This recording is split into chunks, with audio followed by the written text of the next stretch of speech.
I am pumped up to be here. I'm having way too much fun. At the Jazz Fest the other day, for those of you that were there, watched Trombone Shorty really begin a new generation and watch the torch pass from the Nevilles to him. Hopefully did not miss the symbolism of how New Orleans continues to grow and to pass on from generation to generation the best things that this city has to offer. And of course, this particular project is not only a piece of concrete and not only a place, it is a symbol of really important things that say the best about the city of New Orleans. So let me just thank a lot of folks who were here. Jeff, you went through a lot of them, but of course to our city council, it's worth repeating again, these guys have been great partners. So Susan and Stacy and LaToya and Kristen, I know that Jackie and Cynthia and James are not here, but they are working on our behalf in Baton Rouge and Washington. It's about collaboration. It's important. State Representative Jared Brossette is with us today. He came here. He's in the legislature. He came home last night to be here because this is his district, and he's been very helpful. To Lisa Gomez with L+M Partners, you guys have been spectacular, and I want to thank you for your work. Jeff Hebert with Nora and Chairman Singleton, thank you guys so much for your work. We also have John Elstraut and Mark Dixon, who with Whole Foods, we have a Whole Foods family in the back. Love you guys. Let everybody see you. Stand up. I hang out at Whole Foods. I love it. Of course, to Janet Davis with Liberty's Kitchen. We thank you guys and love having you a part. Flozell Daniels with the Foundation for Louisiana. Gary Williams with Hope Enterprise Corporation, who has been a partner with us in our Fresh Food Retailer Initiative.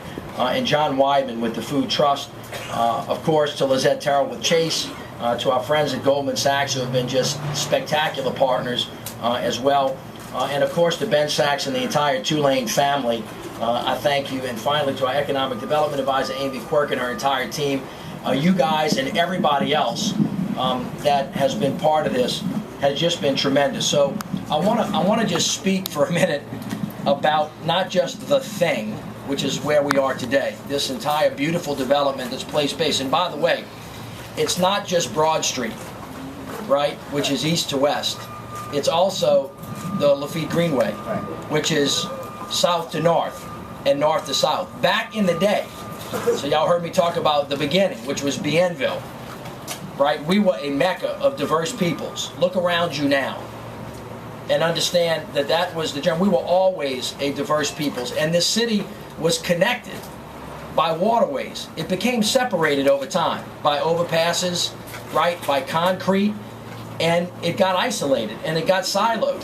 And what we're talking about now is opening up the city again, right, so that neighborhoods can actually breathe together and live together and be together. And one of the things that's overarching, all right, when I speak about the way that New Orleans is going to win, it's going to win through collaboration.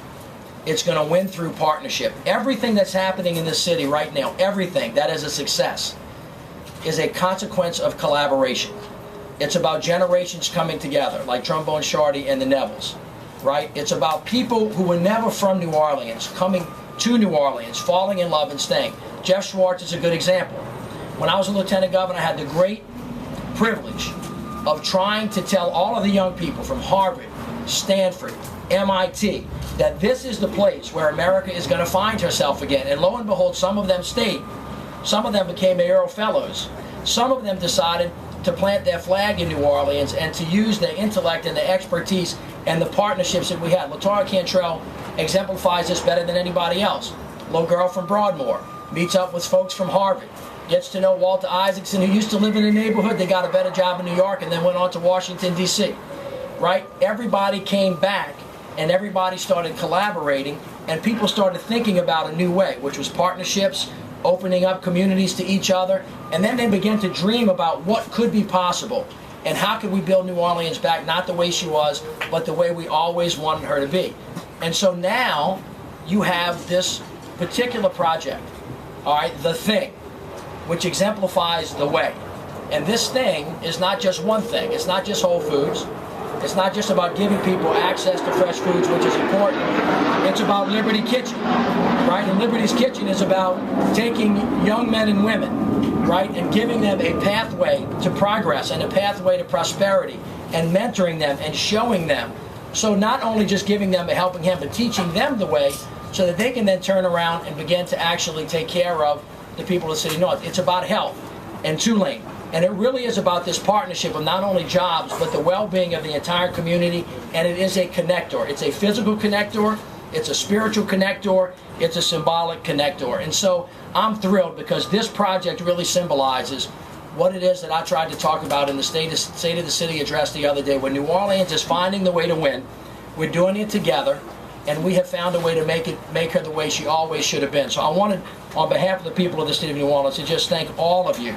Too many of you here to thank personally, but everybody in this room, as Jeff said, is responsible for this project getting off the ground, and you will be responsible for this being a success, and you'll be responsible for laying another brick in the foundation of the future of New Orleans for our families and for our kids. Thank you all very much, and God bless.